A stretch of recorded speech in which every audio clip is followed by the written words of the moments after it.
Hello everyone, welcome to my channel. तर आज आपण बनवणार आहोत चॉकलेट केक. तर हा केक खूप फ्लफी आणि स्पॉन्जी होतो. तर चला रेसिपीला सुरुवात करूया. तर सगळ्यात पहिले आपण 2 अंडी घ्यायची आहे. अंडी नेहमी रूम टेम्परेचरवरच पाहिजे. आता हे फोडून आपण ह्या मिक्सरच्या जारमध्ये टाकून घेऊ. आता यात आपल्याला 1/2 कप शुगर टाकायची आहे. मी इथे कॅस्टर शुगर यूज केली आहे. तुम्हाला पाहिजे तर तुम्ही पावडर शुगर पण यूज करू शकता. आणि 1/3 कप ऑइल टाकायचं आहे. इथे सनफ्लावर ऑइल यूज केलेलं आहे. तुम्हाला पाहिजे तर तुम्ही कुठलं पण न स्मेल येणारं ऑइल यूज करू शकतात. इथे 1 कप आहे 250 ml. तर आता हे छान आपण सगळं मिक्सरवर ब्लेंड करून घ्यायचं आहे 2 ते 3 मिनटं, जोपर्यंत छान फ्लफी होत नाही तोपर्यंत. तर हे बॅटर खूप फ्लफी झालेलं आहे. याचा कलर पण चेंज झालेला आहे, तुम्ही बघू शकता. तर हे असंच आपल्याला बॅटर पाहिजे. आता आपण हे बोलमध्ये ट्रान्सफर करून घेऊया. आता आपल्याला 3/4 कप मैदा घ्यायचा आहे. मैदा नेहमी चाळून घ्यायचा.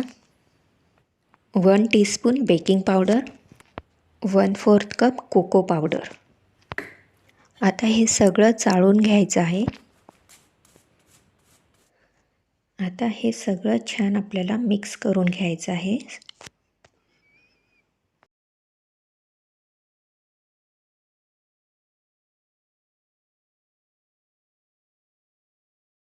आता हे ड्राय इन्ग्रेडियंट्स आपल्याला या बॅटरमध्ये टाकून घ्यायचं आहे. तर मी अजून एकदा चाळून घेते.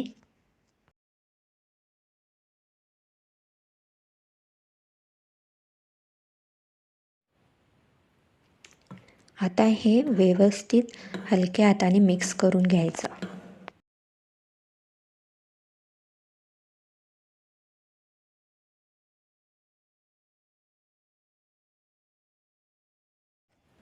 तर हे व्यवस्थित छान मिक्स झालेलं आहे. कुठेच ड्राय इन्ग्रेडियंट्स आपल्याला दिसत नाही आहे. आता यात आपल्याला 1 टीस्पून व्हॅनिला एसेन्स आणि 2 टेबलस्पून मिल्क टाकायचं आहे. मिल्क आपल्याला रूम टेम्परेचरवरच घ्यायचं आहे. आता हे परत एकदा छान मिक्स करून घ्यायचं. तर आपलं हे बॅटर छान मिक्स झालेलं आहे. आता एक केक टिन घ्यायचं. त्यात आपल्याला 1 टीस्पून तूप घ्यायचं आहे आणि ते व्यवस्थित पूर्ण टिनला लावून घ्यायचं आहे. आता ह्या तूप लावलेल्या केक टिनमध्ये आपल्याला 1/2 टीस्पून मैदा टाकून घ्यायचा आहे आणि मैदा सगळीकडे छान स्प्रेड करून घ्यायचा. एक्स्ट्रा जर मैदा असेल तर तो काढून घ्यायचा. आता ह्या टिनमध्ये आपण हे केकचं बॅटर केलेलं आहे ते टाकून घेऊया. तर अशीच ही फ्लोईंग कन्सिस्टन्सी आपल्याला पाहिजे.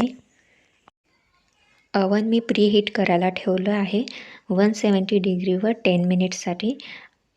आणि हे आता बॅटर पूर्ण टाकल्यानंतर आपण हा टिन 3 to 4 टाइम्स टॅप करून घ्यायचा.